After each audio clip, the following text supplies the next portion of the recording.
আসসালামু আলাইকুম everyone. Thumbnail দেখে অবশ্যই বুঝতে পারছেন আজকের ভিডিওর মূল উদ্দেশ্য কি। আমার খামারের খাবারের মেনুতে সকালবেলা রয়েছে দুলফা ঘাস। তো দুলফা ঘাস কাটার জন্য আমি মাঠে চলে আসছি। এই যে দেখেন দুলফা ঘাসগুলো অলরেডি কাটা হয়ে গেছে। এখন দুলফা ঘাসগুলো নিয়ে যাব খড়ে। সর্বশেষ আমি চলে আসলাম আমাদের খড়ের সামনে, আর ছাগলগুলি দেখেন আমার সামনে চলে আসছে।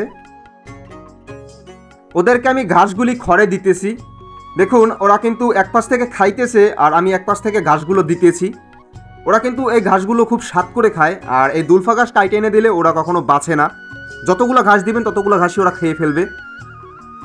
দুলফা ঘাস ছাগলের জন্য অনেক উপকারিতা রয়েছে, যেমন অল্প ঘাসে ওদের পেট ভরে যায় এবং দুলফা ঘাসে অধিক পরিমাণ দুধ উৎপাদন করে। দুলফা ঘাস বিশেষ করে মা ছাগলের জন্য অনেক উপকারী। দুলফা ঘাসে রয়েছে অনেক পুষ্টি, আর মা ছাগল হচ্ছে দুধ যত বেশি হবে তত ওর বাচ্চা পুষ্টিকর হবে, ওর বাচ্চা সুস্থ সবল থাকতে পারবে। একটা মা ছাগলের জন্য দুধ অতিরিক্ত বা অধিক পরিমাণ হওয়াটা খুব জরুরি। একটা বাচ্চা যখন ওর পেট ভরে দুধ খাইতে পারবে, ওর সঠিকভাবে খুব পরিমাণ মতন ও দুধ খাইতে পারবে, তখন ওই বাচ্চাটা বেশি ভালো হবে। তো দেখেন আমার ছাগল কিন্তু ঘাসগুলো খুব সুন্দরভাবে খাইতেছে। ওরা কিন্তু কোনো ঘাস বাইসা ফালাই দিতেছে না। যতগুলো ঘাস দিছি ততগুলো ঘাসই ওরা খেয়ে ফেলবে, কারণ এটা হচ্ছে দুলফা ঘাস, আর এই দুলফা ঘাস ছাগলের এবং গরুর অধিক প্রিয় ঘাস।